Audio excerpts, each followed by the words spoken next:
Medan Zoo tak lagi dianggap oleh para pemerhati sebagai kebun binatang yang mencerminkan lembaga konservasi. Dalam 3 bulan terakhir, 3 harimau tercatat mati. Kondisi satwa ini diperburuk dengan kesulitan keuangan yang dialami Medan Zoo sejak pandemi. Untuk membahas lebih lanjut terkait nasib kebun binatang Medan, saya langsung sapa ada Arisa Mukharliza, juru kampanye Satwa Liar Sumatera Utara, Wildlife Whisperer of Sumatra. Mbak Ariza, selamat sore. Selamat sore, Mbak. Dan kami juga sebelumnya sudah mencoba menghubungi pihak atau wali kota Medan, Sumatera Utara, namun sampai saat ini belum mendapatkan respon dari yang bersangkutan. Saya langsung tanya ke Mbak Ariza. Mbak Ariza, Anda sudah datang ke Medan Zoo, Anda melihat sendiri bagaimana kondisinya di sana. Respon Anda saat melihatnya seperti apa? Oke, kemarin kita datang itu pas kemarin banget itu di hari Jumat kita datang. Sebenarnya itu bukan kali pertama kita ke sana, tapi sudah hampir 3 tahun kita datang ke Medan Zoo dengan kabar kematian 3 harimau yang kita dengar dan masih ada kabar kematian satwa liar lainnya juga sebenarnya yang tidak terekspos ke media begitu. Dan tidak ada perubahan yang signifikan juga. Perubahan signifikan memang ada kita lihat langsung di sana. Itu pasca kematian harimau RH di mana ada perbaikan untuk pakan dan juga ada bantuan obat-obatan dari mitra BKSDA yang berhubungan dengan kebun binatang di sana. Untuk kondisi keadaan kebun binatang sendiri, di beberapa kandang satwa itu masih terdapat sampah di dalam kandang satwa, masih terdapat juga sampah yang berserakan juga, masih berbau busuk juga, dan ini juga yang selalu menjadi pendapat-pendapat visitor datang ke Medan Zoo mengeluh tentang Medan Zoo, dan itu masih kita rasakan ketika kita datang terakhir ke Medan Zoo pasca kematian harimau Nurhaliza kemarin begitu. Baik, dari pengamatan Anda tadi menyampaikan bahwa tidak hanya harimau yang saat ini juga mengalami kesehatan yang dianggap kritis, tapi ada juga hewan-hewan lainnya. Bagaimana Anda melihat kesehatan hewan menjadi hal yang paling diutamakan? Dokter hewan di sana kabarnya tidak ada, lantas bagaimana Anda melihat pengawasan dan juga treatment kepada hewan-hewan di Medan Zoo? Kita sendiri ketahui BKSDA juga sudah mengeluarkan statement mereka ke media. Mereka mulai aktif atau disiplin visit ke Medan Zoo itu dimulai sejak April 2023. Sementara kalau kita lihat bagaimana rekam medis atau kesehatan harimau yang mati sebelumnya itu adalah penyakit yang bukan baru terjadi 1 bulan 2 bulan begitu. Seperti terakhir itu harimau Nurhaliza, itu sakitnya disebabkan karena ada paru-paru, juga ada sakit ginjalnya juga. Yang otomatis itu bukan penyakit harimau yang hanya disebabkan dalam kurun waktu 1 bulan 2 bulan, tapi sudah menahun begitu. Hal yang sama juga terjadi pada harimau yang lainnya juga, seperti keterangan Direktur PUD Pembangunan Pengelola Medan Zoo langsung. Keadaan harimau di sana memang sudah dalam kondisi kesehatan yang menurun begitu. Yang terakhir kita juga lihat langsung kemarin di hari Jumat itu harimau bintang sorik yang kita lihat langsung di eksibit yang bisa dilihat oleh umum juga di situ, keadaannya cukup kritis juga, nafasnya sudah terdengar seperti tidak stabil, seperti harimau yang sedang sesak nafas. Kalau kita lihat secara langsung dan kita dengar suara nafasnya, mungkin ini sama juga seperti yang dialami oleh Nurhaliza sebelum kematiannya juga begitu. Berkaitan tentang dokter hewan, memang betul terakhir kita turun ke sana itu dokter hewannya sudah resign. Bahkan dari keterangan dokter hewan juga yang kita dapatkan, ada keluhan-keluhan dokter hewan seperti dokter hewan tidak memiliki obat-obatan sendiri, tidak memiliki vitamin. Bahkan dokter hewan juga sudah mempunyai laporan ketika mereka melakukan otopsi satwa yang mati di Medan Zoo, itu terdapat sampah di dalam perut satwa. Ini yang menjadi pertanyaan kita begitu. Sebelum kematian RH, apakah ini tidak menjadi tanggung jawab penuh atau perhatian penuh dari BKSDA seperti itu. Makanya di awal kita begitu menggalakkan Medan Zoo ini kembali di akhir 2023 di pasca kematian harimau RH, kita bertanya di mana sebenarnya tanggung jawab BKSDA sebagai otoritas jika hanya terus melampiaskan atau mungkin memberikan tanggung jawab penuh Medan Zoo kepada PUD Pembangunan atau mungkin kepada pengurus Medan Zoo langsung yang ada di lapangan begitu. Kita juga sudah tahu untuk internal Medan Zoo sendiri ada permasalahan kesejahteraan manusia atau karena juga. Jadi permasalahan Medan Zoo ini cukup kompleks yang kita lihat. Mhm. Sebagai LK mereka sangat tidak mencukupi standar sebagai LK juga, tidak ada dokter hewan dan fasilitasnya juga cukup cukup buruk mungkin sebagai lembaga konservasi yang harusnya menjunjung tinggi nilai konservasi dan ada kehidupan satwa liar. Plus Medan Zoo ini memiliki koleksi satwa liar yang cukup banyak, satwa liar endemik Sumatera juga di situ. Harimau Sumatera terutama juga ada di sana, ada gajah Sumatera juga yang tinggal 1 ekor itu juga dalam keadaan yang tidak sehat. Kita juga dapat kabar dari BKSDA gajah Sumatera di sana yang hanya tinggal 1 ekor, itu usianya sudah cukup tua sekitar 60 tahun lebih, itu juga sudah dalam keadaan obesitas begitu. Mhm. Sebelumnya gajah Sumatera jenis kelamin jantan sudah mati, itu kita dengar juga dari publik dan juga dari pengunjung, juga dari teman-teman pemerhati satwa yang lainnya itu gajah yang sebelumnya mati karena aktivitas yang terlalu diporsir oleh gajah yang sudah tua yang harus ditunggangi terus-menerus begitu. Ini permasalahan sebenarnya bukan baru pertama, kedua, atau ketiga ketika kematian harimau ini terekspos di media, tapi sudah banyak permasalahan di Medan Zoo ini yang mengakibatkan performa Medan Zoo sebagai kebun binatang terus menurun gitu. Tetapi mengapa langkah BKSDA baru mulai aktif di Medan Zoo itu sekitar April 2023, dan bagaimana dengan tanggung jawab BKSDA di pengurus atau pemimpin-pemimpin sebelumnya? Ini yang menjadi pertanyaan besar di kita begitu. Dan Baik, ini yang sampai sekarang belum terselesaikan, dan hasil yang kita dengarkan adalah kabar kematian harimau terus-menerus. baik.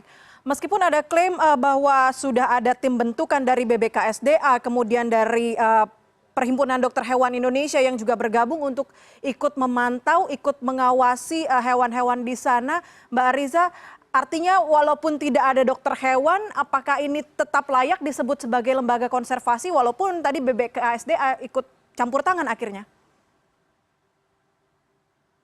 Dibilang layak atau tidak sebagai lembaga konservasi, mungkin kalau kita yang sudah turun langsung melihat kondisi Medan Zoo, ini bukan lembaga konservasi sesuai aturan menteri ya Mbak. Menurut kita Mhm. seperti itu, tidak ada dokter hewan. Itu salah satu acuan standar kebun binatang loh, harus punya dokter hewan. Lalu ada fasilitas prasarana, sarana prasarana yang lainnya juga yang harus dipenuhi oleh kebun binatang ketika mereka aktif sebagai kebun binatang. Dan ini tidak ada lagi. Tidak ada ruang merchandise, tidak ada toilet yang cukup cukup qualified juga di sana, tidak ada kebersihan juga di sana, kandang satwanya juga, permasalahan pakan di sini bisa disupport.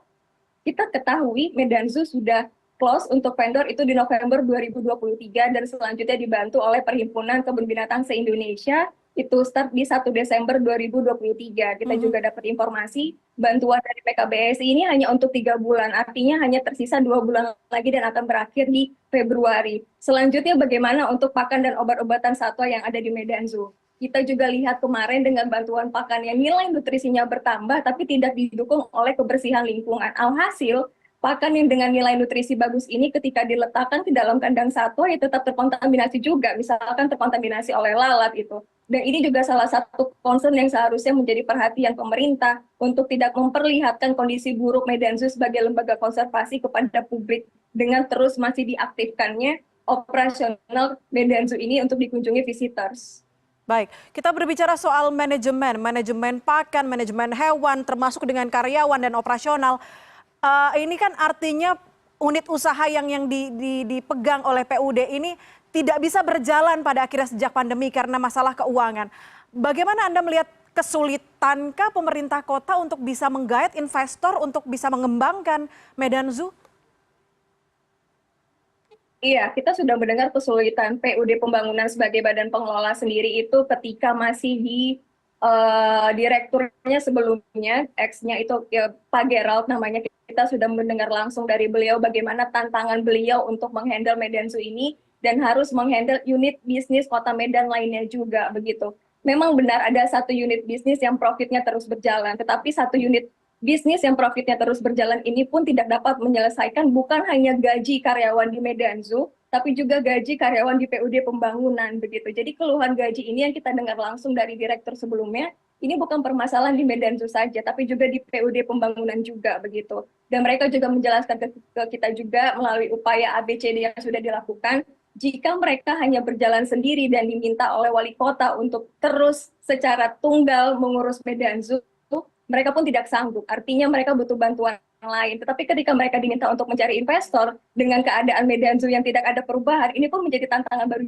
juga untuk mereka. Itu sebabnya mereka sangat meminta juga bantuan, sempat juga kepada kita di tahun 2022 bagaimana caranya kita bisa melakukan komunikasi yang baik kepada wali kota, tapi sayangnya wali kota kita memang sangat sulit untuk bisa diketok pintunya. Ya, itu permasalahan yang cukup kompleks yang sampai hari ini juga pemerintah tidak dapat, mungkin kita berasumsi pemerintah bukan tidak bisa mengambil langkah tegas, tapi mengingat wali kota kita dengan backgroundnya adalah salah satu keluarga yang cukup berkompeten di negara kita itu salah satu hambatan yang dialami oleh pemerintah kita atau otoritas seperti BKSDA sebagai otoritas pemilik satwa di sana, begitu Mbak. Mbak Riza, kita masih ingat sepertinya di tahun 2023 Wali Kota Medan sempat ada kerjasama, ada lobby-lobby dengan salah satu artis dan pengusaha untuk bisa menjadi investor dari Medan Zoo. Ada kabar mengenai itu? Eh, kita ketahui itu sepertinya hanya janji-janji, tapi waktu itu kita sempat melakukan komunikasi melalui sosial media kepada Alshad. Alshad ini adalah notabene yang memiliki hubungan keluarga juga dengan Raffi Ahmad. Keterangan dari Alshad sendiri di videonya di sosial media yang juga kita upload di sosial media kita itu menerangkan dia tidak tertarik untuk menjadi investor atau membantu Medan Zoo walau hanya untuk memperbaiki kandang karena dianggap itu tidak menguntungkan sama sekali begitu. Sebenarnya keluhan-keluhan calon investor seperti ini kita juga waktu itu berupaya untuk mencari calon investor juga untuk Medan Zoo. Keluhan yang sama juga kita dapatkan. Apa keuntungan yang kita dapat ketika kita menjadi investor di Medan Zoo? Karena PR Medan Zoo ini cukup banyak sekali, bukan hanya untuk memperbaiki satu kandang, dua kandang, atau menyelamatkan satwanya dengan memberikan pakan dengan nilai nutrisi yang bagus begitu. Tapi dianggap Medan Zoo dikelola oleh orang-orang yang kurang kompeten di bidangnya begitu. Ketika kita menjalankan lembaga konservasi, otomatis kita membutuhkan orang-orang yang cukup berkompeten di bidangnya. Ada ahli biologi, ada ahli konservasi, ada dokter hewan. Kalau kita lihat sejauh ini 3 tahun kita mengawal Medan Zoo, memperhatikan Medan Zoo, mungkin hanya satu profesi di sana yang kita anggap cukup kompeten, yaitu hanya dokter hewan. Tetapi dari dokter hewannya saja kita juga bisa pelajari, mundur, angkat tangan dan memutuskan untuk resign begitu dengan segala macam struggle yang dialami ketika dia bekerja di Medan Zoo. Ini yang seharusnya menjadi data yang bisa diambil oleh wali kota kita. Kenapa harus masih diberi pengelolanya ke PUD Pembangunan lagi begitu? Kenapa tidak dibiarkan PUD Pembangunan ini menjalankan unit bisnis yang murni bisnis? Ini lembaga konservasi, bukan hanya dilihat dari segi profit saja. Ada satwa liar di sana, ada satwa endemik kita di sana, ada harimau Sumatera di sana yang terancam punah di habitatnya. Jadi kita melihat di sini sepertinya wali kota apakah tidak paham, minim edukasi tentang satwa liar, tidak mengenal satwa liar kita, ini juga menjadi pertanyaan kita atau mungkin menjadi problem yang cukup general di negara kita. Baik. Begitu. Baik. Lantas rekomendasi Anda dengan teman-teman, Medan Zoo harus ditutup untuk sementara waktu?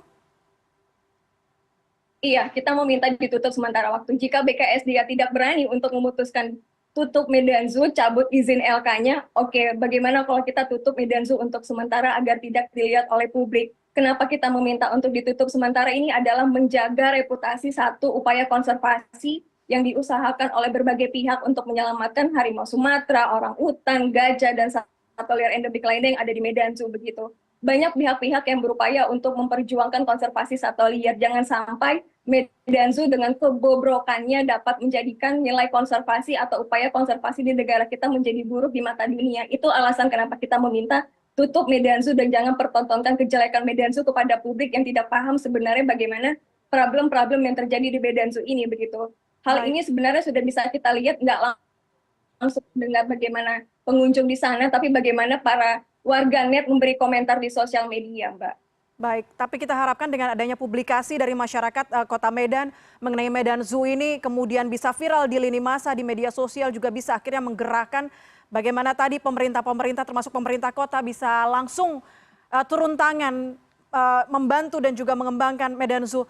Mbak Iriza Mukrariza, terima kasih juru kampanye Satwa Liar Wildlife Whisperer of Sumatera sudah bergabung bersama kami di CNN Indonesia Newsroom. Selamat sore. Selamat sore.